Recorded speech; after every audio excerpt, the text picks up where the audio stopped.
Previously on X-Men.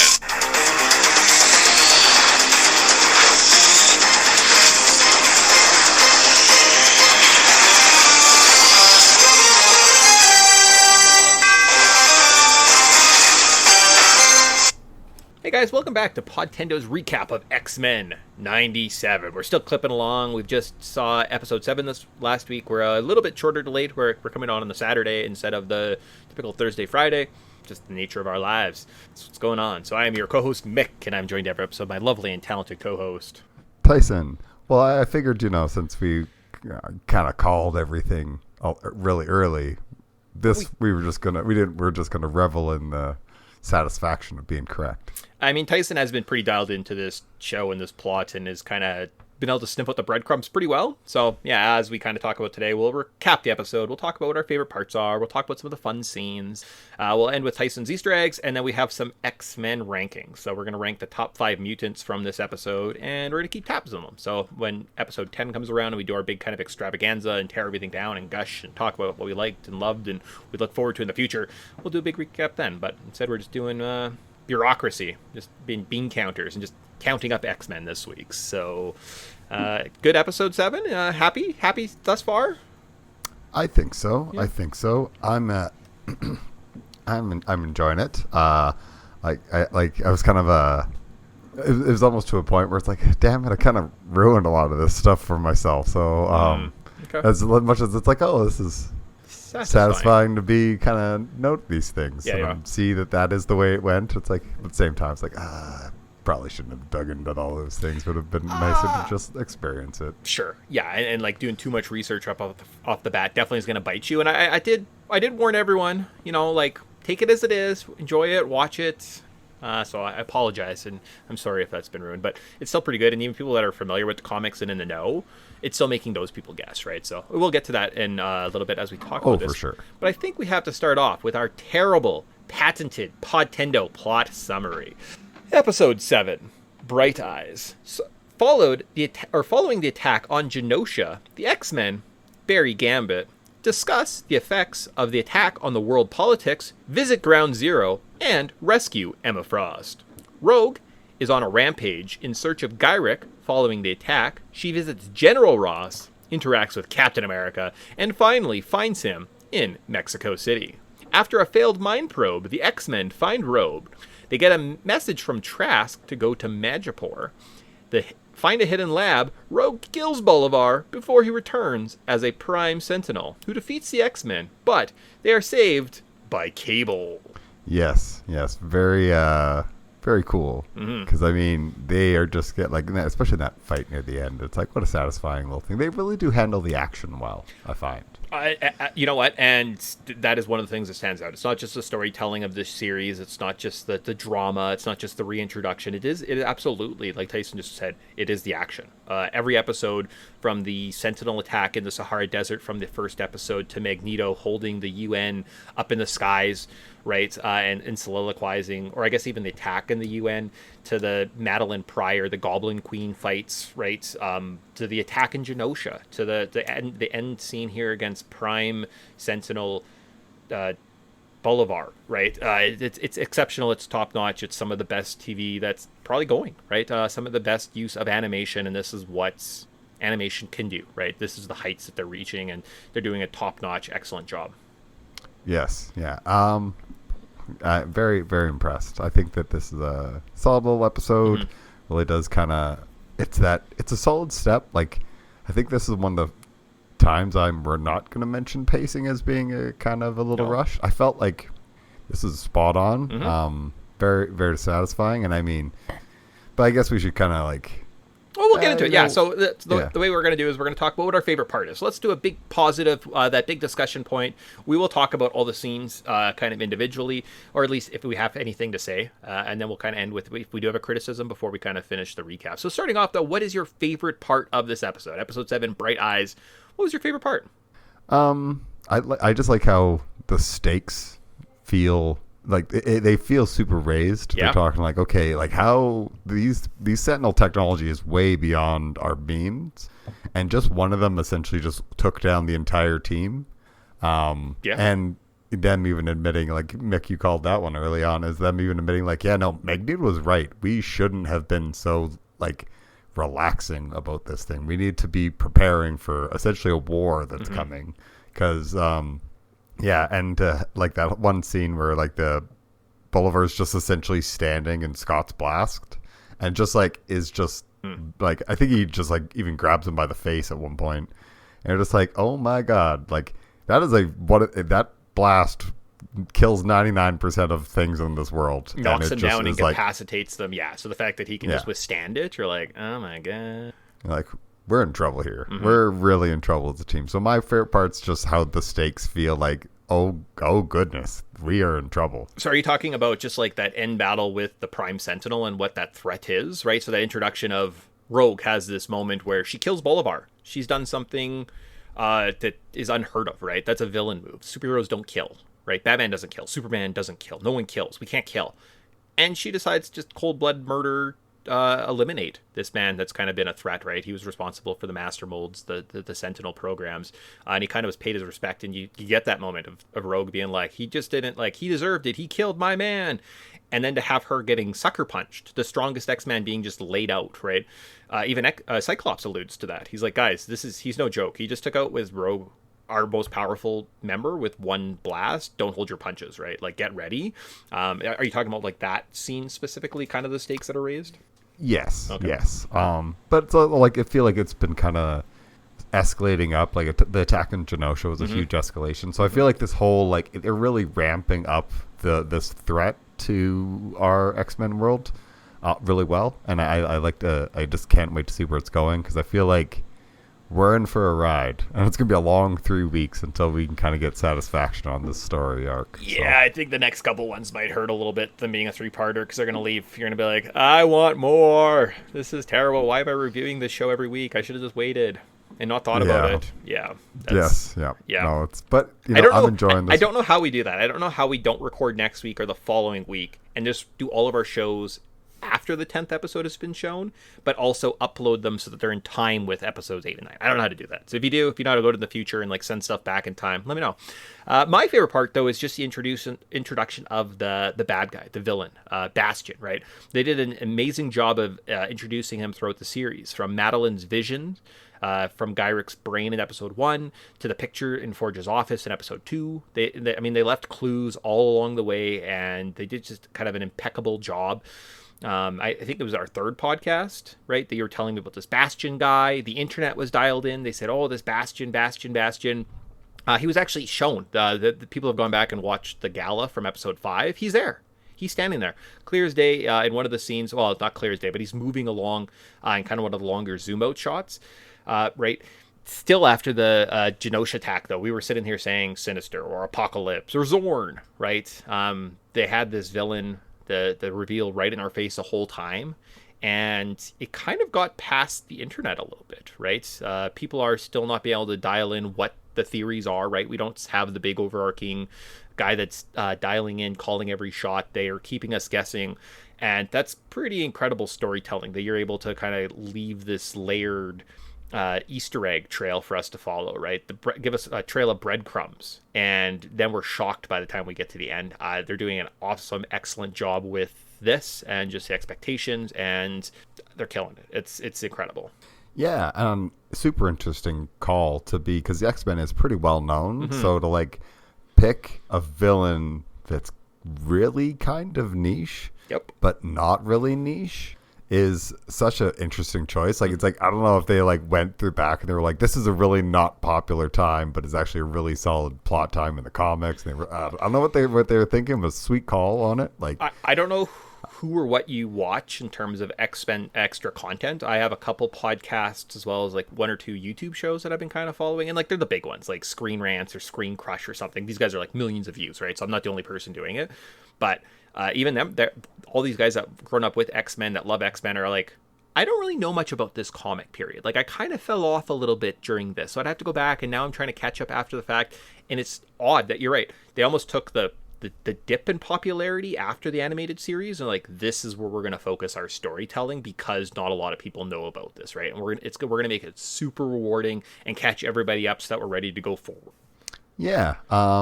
And it feels like I don't actually follow too many, but yeah, just like wicked call by whoever's call that was in a storyboard room. It's like good work, good work, good job.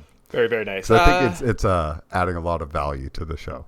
Oh yeah, and it's incredible, kind of building up the universe and the elements they're pulling in, and we're really getting a full-fledged X-Men universe, right? Like this feels like the most lived in, realized world that they've created thus far, right? Potentially in any cartoon show, right? Yeah, and especially and as like a sequel. Yeah, and I mean we could just talk about like things that we like about the show.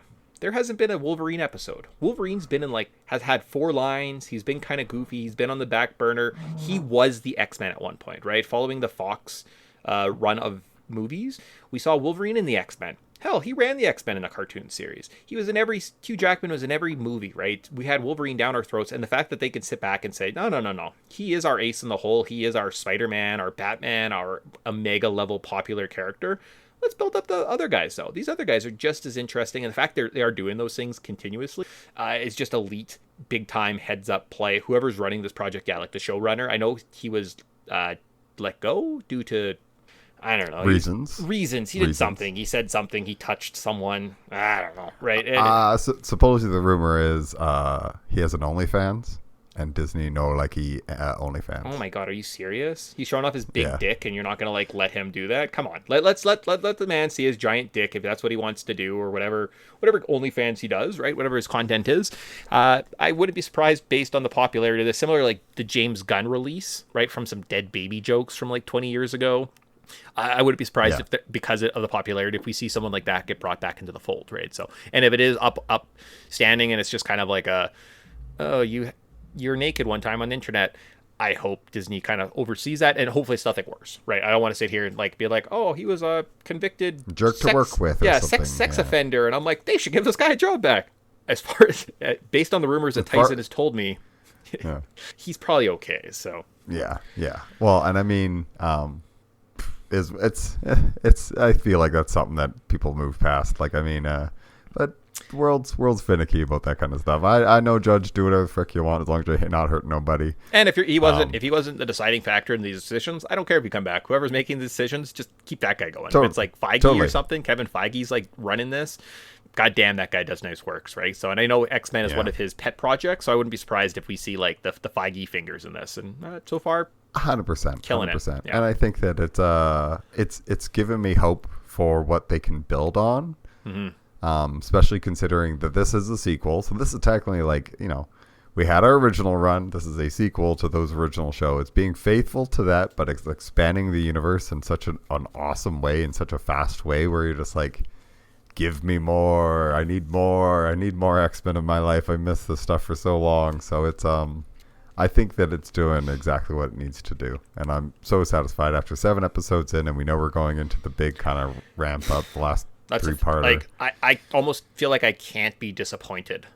Yeah. Right? Yeah. Like, there's just so much good stuff here. Let's talk about a little bit. So let's break down scene by scene, and just if there's anything you want to add or kind of mention as we kind of go through the parts of the show. So we'll start out in Gambit's funeral. Any standout moments, any notes from Gambit's funeral? Yeah. We got the Thieves Guild. Okay. Nightcrawler's giving the speech. But also, before we kind of do that, the intro, nothing new. Oh my God, I forgot. I literally have intro as the first point. Son of a gun. I know. It's okay, but I think you said intro, and then I took it off topic because I wasn't thinking of the intro, because there's nothing new. But anyways. Yeah, it's funeral. Yeah, fair enough. And I remember watching. Actually, I started the episode, and then my wife came in like 2 minutes later, so I went back to the beginning, and I think I made her watch it again. But yeah, there was nothing new this week. So Gambit's funeral. Just a sad scene. Mm-hmm. Nightcrawler is oh my God, he gives like an amazing eulogy. Although it's kind of corny, it has a lot to do with like gambling and cards and. But if you've been to any like Catholic funeral, that's kind of what it's like. Yeah. Like it's a little corny, but at the same time, it's very heartwarming and to their character. And I think it was the voice actor does a really good job delivering it. Oh, very much so. And I mean, it reminds me of like my favorite funeral scene ever in Beer Fest when Varva dies. I forget his character. Landfill. Yes. He might be Landfill. And he's like, he was an asshole, but he was our fat asshole. Perfect, great, awesome. Very reminiscent of that. Some corny jokes about cards. From there, though, we see rogues rampage across the desert and infiltrating the Thunderbolt's lair, some underground complex meant to capture and hold the Hulk. So Rogue breaks through, confronts Ross. Any notable parts of that, or any notes you want to make from that scene? Rogue is not asking; she's taking, and I love it. Mm-hmm. There's also so she does a super kick kind of thing. It's like from an anime. Okay. Kamen Rider kick. Apparently, that's a thing. Didn't watch any Kamen Rider, but that like super kick that she does, I'm like, I've seen that before. That's a callback to something. I looked it up, and it's apparently Kamen Rider. Okay. And then so the General Ross, we actually did see him in a couple live actions. So he's still kicking around, doing his thing. I think he's voiced by the same voice actor who does the General Ross character in like the Marvel What Ifs. So again, just another little tie-in to those kind of shared universes, as well as first introduction of the Hulk. We get a big shout out from the Hulk. He's obviously exists in this universe, same with Iron Man and Captain America and Spider-Man that we've seen before. But first mention of, a mention of the Hulk. They probably mentioned Hulk sometime in the original, something like that. And then how about Rogue and Cap? Rogue and Cap. Anything from that scene that you want to discuss? Nothing too much. I mean, it's Rogue's like kicking ass and taking names and asking questions. Mm-hmm. Like, I just love this scene because she is such a boss.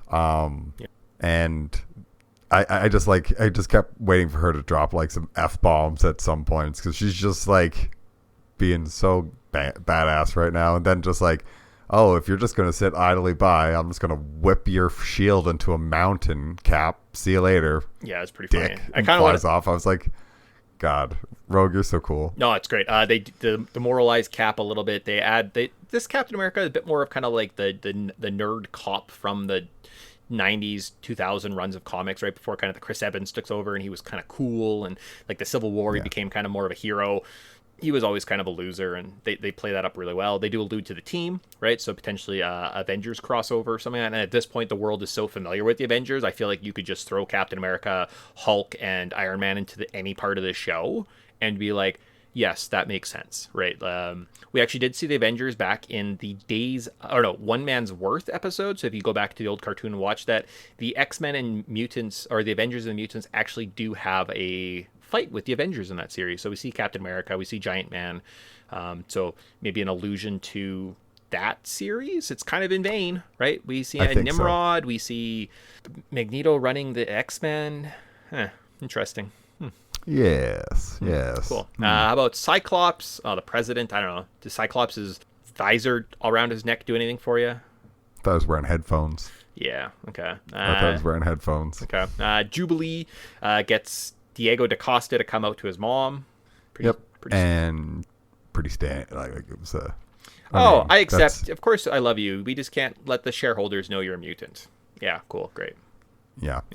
And it's like, of course, we've gone through 5 yachts. Ha ha ha ha. The one criticism I've heard of this scene is it's an allegory to coming out being gay, right? Coming out to your parents. Yep. And Jubilee kind of forces the issue with Diego, and I've heard that is one of the negatives to this, right?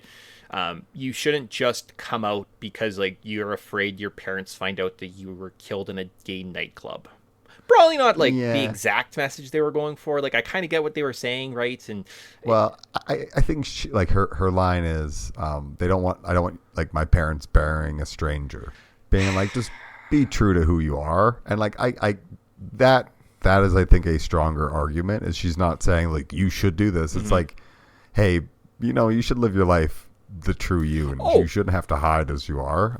For sure. And I understand they're trying to do a positive message, right? And this is one of the first times like the showrunner was a black man, right? We've had in fact, he might have been gay too. I think he came out and said he's like, look, as a gay black Mexican American, I have a lot to say in this show, right? So obviously that's coming from that, but it's just like there's that a little bit of tinginess where I think it is worthy to say, don't don't have to force yourself to come out, right?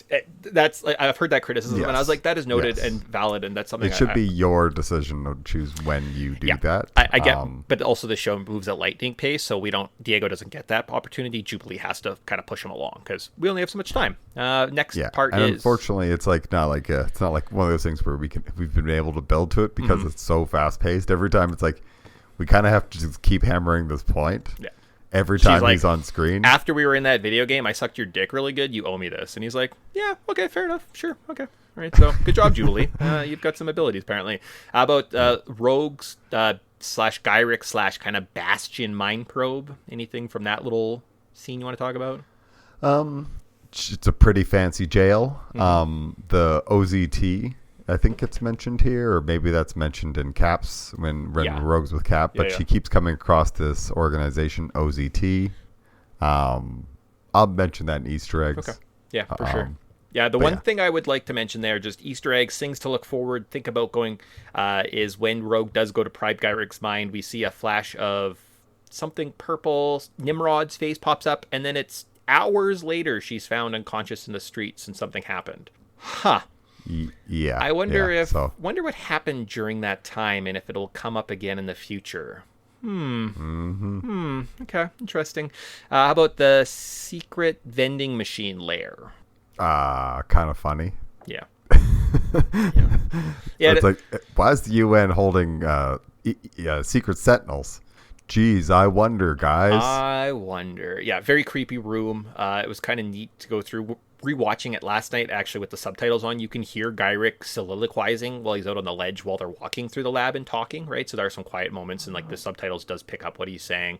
I think he's just quoting Oppenheimer the whole time, and then they literally call him Oppenheimer, and then he says, "I have become death." Okay, cool, awesome, great. Yeah, from there, other than you're just like, oh, this seems like it's going to be some sketchy ass shit going on, and like, yeah, why does the UN have this OZT department in this building?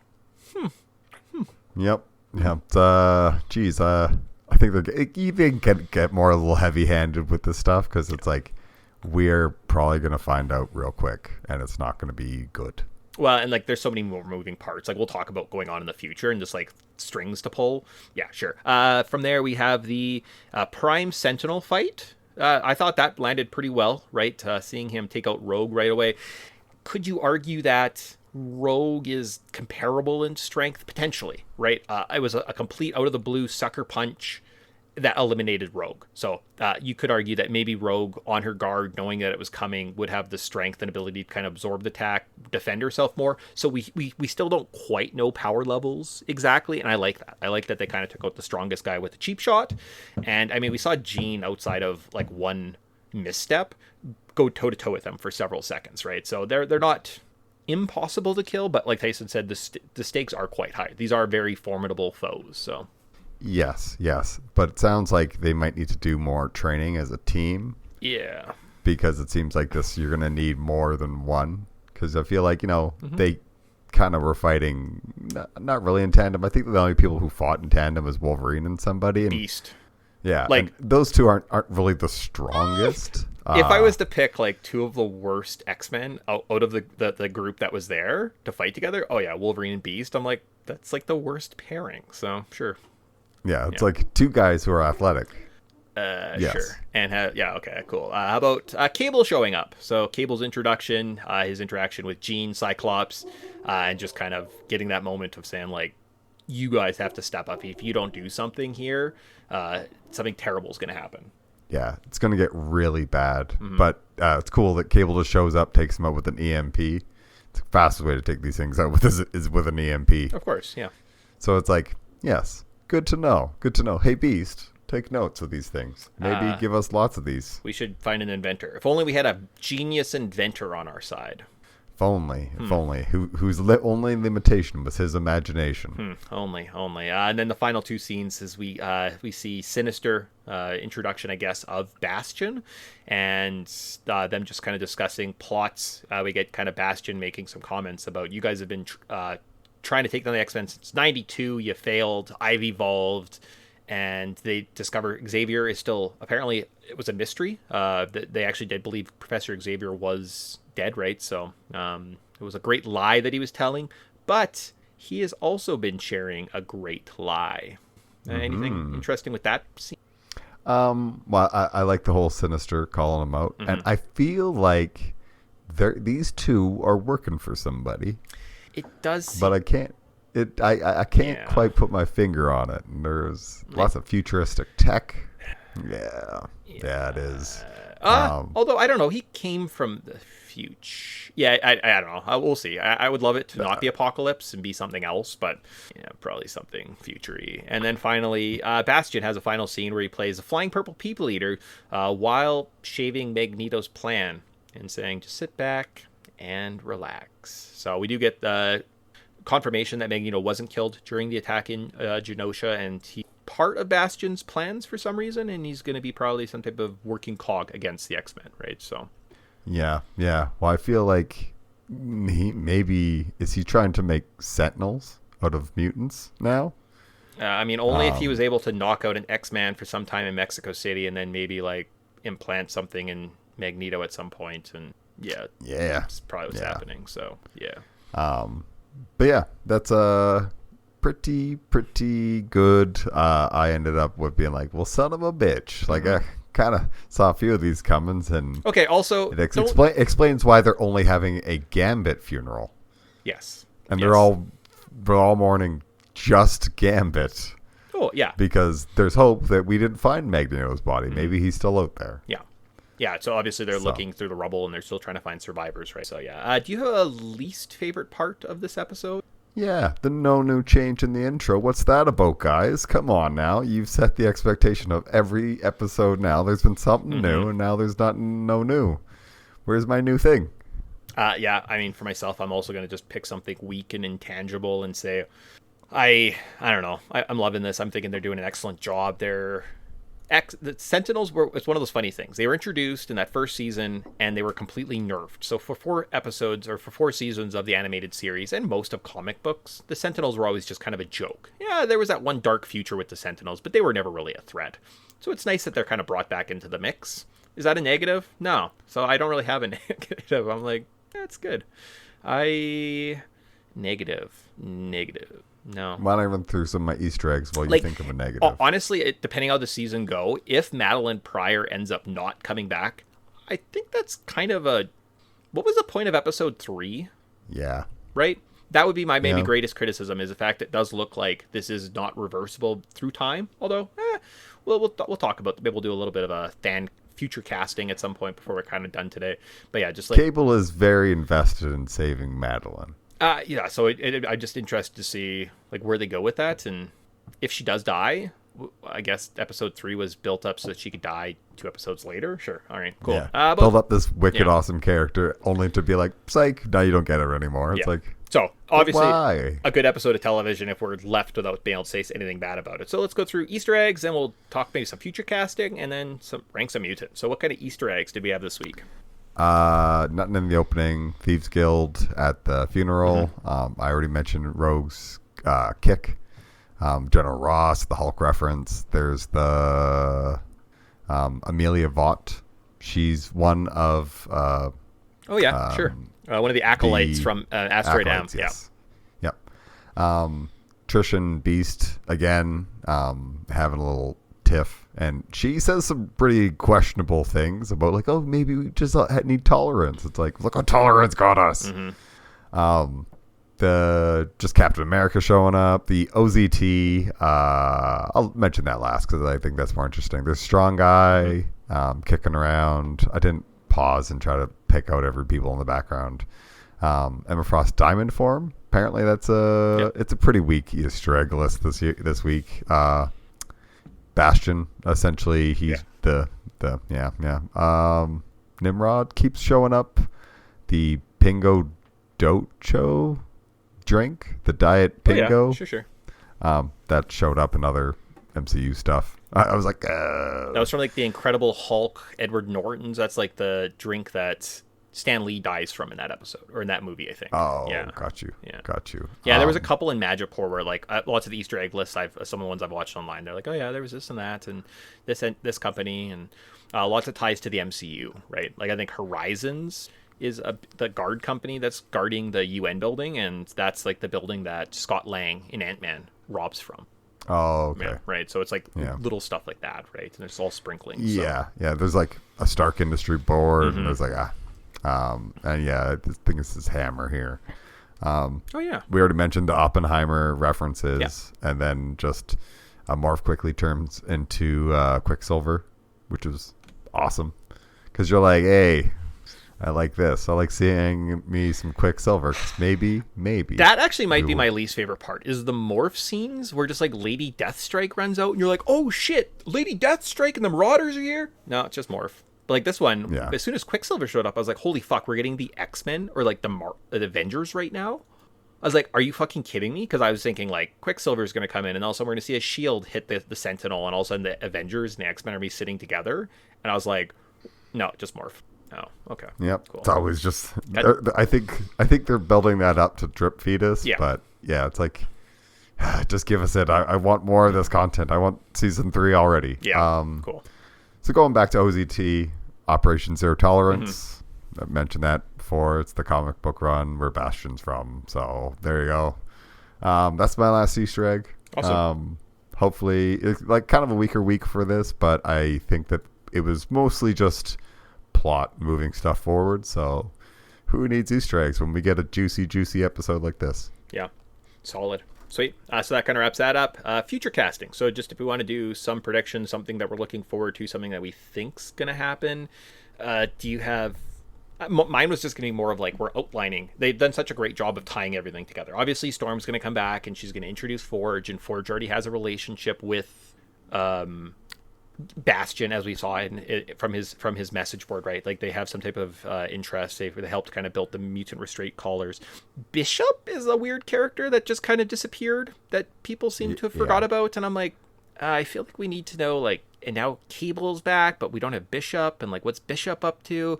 So I do think these next couple episodes, there's just gonna be lots of eggs or Easter eggs coming together, and it's gonna be so satisfying because it's those little things that you just like, that Forge is in the future too, right? With Bishop, he's his friend, so all of a sudden Forge showing up and having Bishop, and it's just gonna be a lot of things coming together. So I think future casting, I would just say expect those like very satisfying, like and but a thing that they always did in the original series, which they haven't yet really done in this one, is they'll do like a flashback, like, so we'll start in the future, and it'll be like bleak or whatever, and then we'll flash back to the present. So I have a sneaking suspicion that either next episode or the second one is going to start in the future. Sure. Start dark, and then show us where we get to. Sure. So I feel like that might be the other piece of the puzzle, because it might be a third part. It might spend a whole episode in the future, and then So that's kind of the other thing that I was thinking about. But yeah, sure. No. Other than that, I think I'm all done with this episode. Awesome. Yeah, let's just rank some mutants, and then we'll get out of here. So we rank them from 1 to 5. The 5th ranked mutant gets 1 point. The first mutant gets 5 points. We're going to keep tabs on a nice little spreadsheet and go from there. So this week at number 5, Tyson, who do you got? I got Jean. Okay. She doesn't do much, but at the same time, kind of goes toe-to-toe with the Sentinel for a little bit, showing that she's got some chops. But more importantly, she's the one that saves Emma Frost. That's important. Okay, and, cool. That meant a lot to me. So she got my 1 point this year. Okay. This time. For myself, I'll talk about my number 5 at your number something, because she's coming up. I also have Emma Frost. So at number 4, who do you have? Nightcrawler. All right. Well, you can hold him off until my future list. At number 4, this is how your system works, right? Yep. Okay. You're doing it great. Yep. Cool. So at 4, Nightcrawler. At 4, I have Cable, which you have higher up on the list, so we actually don't talk about them just yet. Let's get to our number 3s, which we have to discuss 2 mutants. So we'll start out with... we'll start with my number 3, sure. Emma Frost. So great. My number 3, your number 5. One of my favorite characters. She actually gets her diamond ability in this one, which she didn't have, and alludes to that, under duress, mutants can take another step, certainly, and keep evolving. So that was very cool to see, and I didn't know she was in danger, so I was happy to see her safe.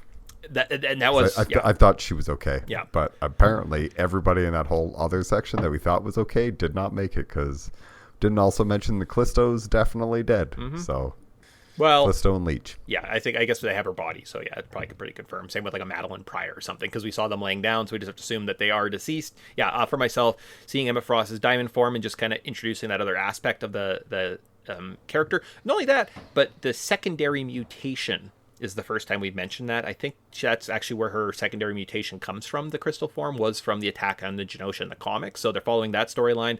But this is probably grounds to give other characters random powers too, right? So something to look forward to, that we have these secondary mutations and they kind of alter characters going forward, right? So I know that was pretty incredible. And the fact that that little smirk that she gave in episode 5 before the Genosha massacre, I really want to see some Scott, Emma Frost, Jean, Madeline Pryor love action. So when I saw her come back, and I'm like, I kind of hope she becomes a bigger part of the show. Me too. It's like finally Scott's getting all the love after so many years of being in the dumpster and getting punked by Wolverine. He's finally getting all the ladies recognize him. Yeah. So yeah. Oh, also Scott mentioned, Cyclops is on my list. When he jumps out of the building, so like when the Alpha Sentinel attacks, or Prime Sentinel, attacks them and the building starts falling, he's like, you get the debris, I'll get the building, and he just like shoots the building, and then Jean throws the building into the river, and then he just like falling out of this like penthouse suite barrel rolls onto the ground and is fine. And I'm like, shouldn't maybe use like an optic blast to slow him down? But now apparently Cyclops can just jump out of whatever and be fine. So they are pumping his tires, as they say. I was like, that is fucking overpowered. He's the last guy to go down. Awesome, great, cool. 100%. And he's getting lots of speeches. He even basically tells the president off. So it's all. He was a strong number 6. Yeah, sweet. For myself, my number 3, number 4, Nightcrawler stepping in. He's now a part of the X-Men. He has a moment. Just his getting to see him interact with the team. His speech at Gambit's funeral. Oh my gosh, it was crippling. I watched my hockey team in a tight game on Wednesday night. It didn't go out well. I had bad expectations, and my wife looked at me at one point with 5 minutes left, and she's like, "Are you gonna be okay?" And I was like, "No. After this, I have to watch X-Men, and I'm not looking forward to this." And it was completely draining, and Nightcrawler stole the show for me. So that's why he got my 3rd rankings. Yeah, and then just his presence with the team really does just like. It just feels right. It just feels, yeah. It's just perfect. It's like, that's who we need, right? And yeah. Oh, and and because he is just like that sympathetic, it adds a lot of dynamics to the team, and I think it's just like, yeah, man, that his whole speech about Gambit, it's like a little cheesy, but brings a tear to your eye. Yeah. No, so he definitely does great work this week. Super. Our next unit we'll talk about is our number 2. Your number 2, my number 4, our man Cable. Saves up. He saves the day. We are going to get just a myriad of one of 90s favorites, X-Men or mutants, right? Big guy, big gun. He's future. He's got a metal arm. We're going to get a lot of Cable here in the next little bit, and I can't get enough. When we saw the grenade pop up and he steps onto the scene, he just kind of quickly detracts from any past relationship. He says, "You're not my mom. Get over it, Dad. We have to get to business. Let's go." He's a man of business. I'm curious to see how much of the original series gets tied into this new series, because I do think the Wild Man of Borneo scene might come back into play. I hope it does. And I wouldn't be surprised if like that Cable was actually a different Cable. You know what I mean? Like this Cable that we're seeing becomes the Wild Man of Borneo, and it like shows that's like the end of the timeline or something, and he's like trying to, I don't know. Yeah. Could be. Because it is one of those things where he's like, I don't know my parents, and they like Cable clearly knows. He's like, you are my parents in this, but like other Cable in the other original show like doesn't know them at some point. Well, because he actually didn't have an origin when he was first introduced as the Wild Man of Borneo. It wasn't until Time Fugitives when he's going through the team and he's like, yes, I know about Jean Grey and Scott Summers. Let's move on. That's like obviously he knows them because they're his parents. Gotcha. Yeah. Gotcha. So at that point it was established. So when he first was introduced, he was just a mystery guy, and they're like, oh, Cable, he might just be the Wild Man of Borneo. So we'll interested to see how they play with that. Number 2, I have Morph, who I don't believe this, but popular opinion, what I'm hearing is Morph is the most powerful mutant. He could take on anyone's powers. He can use their powers to their full extent. He's the most powerful mutant. No, that's not what's happening. He can take over that. He can become Quicksilver, and he has his powers, but unless he trains like Quicksilver repeatedly, he wouldn't know how to use them to like an elite level, right? Think of Iceman. Iceman is ice form. He can make slides. He can freeze things. But when Iceman trains in the Age of Apocalypse, becomes an Omega level. He becomes near indestructible. He can travel via bodies of water. He can freeze the atmosphere, right? Like, he just has such greater control. I don't think Morph gets that Omega levelness. He kind of gets their base power level unless he trains specifically, right? So Morph is very powerful, yes. If he was dedicated to training and not a goofball, he could become one of the most powerful mutants ever. But he's limited by, like, how much do you practice, right? So, but the fact that he is being mentioned as super powerful, I love Morph. He was one of my favorite characters in the original show, and I'm going to give him some sympathy points here and make him my number 2. Yeah, well, I was going to say, it's like, if he could, it's like, can he just become Jean? Yeah. And then use telekinesis? Could he not just become Phoenix? Right? Could he not just become like Exodus and just cruise around as like an Omega level mutant all the time, or like, instead of hey, him I'm just Gladiator dancing in the street for $20? Shit. Okay, Gladiator, the guy that can take out like whole forces. Yeah. Well, like, but that's a boring story. Yes. Yeah. Okay. So like the reason he doesn't, story reasons. Okay, cool. And then both at number 1, it's our girl. She's still kicking ass. Oh boy, was she kicking ass. She's had a couple. Really, she's owning the series. This middle section is all our girl. Rogue, number 1. Yeah. 10 points. 100%. Cleaned up. Good job. Yep. Definitely her episode. We knew it was going to be a big episode after she lost her man. It's now her man. Mm-hmm. She's pretty peed on this, or pretty choked on this one. So I'm so happy to see her going around not asking, just like, oh, you're going to shoot at me with tanks? Fuck your tanks. Mm-hmm. I'm going to wreck this shit. It's like, oh, this place is indestructible. Like, it built to hold it like Hulk. Bus in there. It's like, you know why I am here. Tell me what I need to know or else. And it's like, God, I love you, Rogue.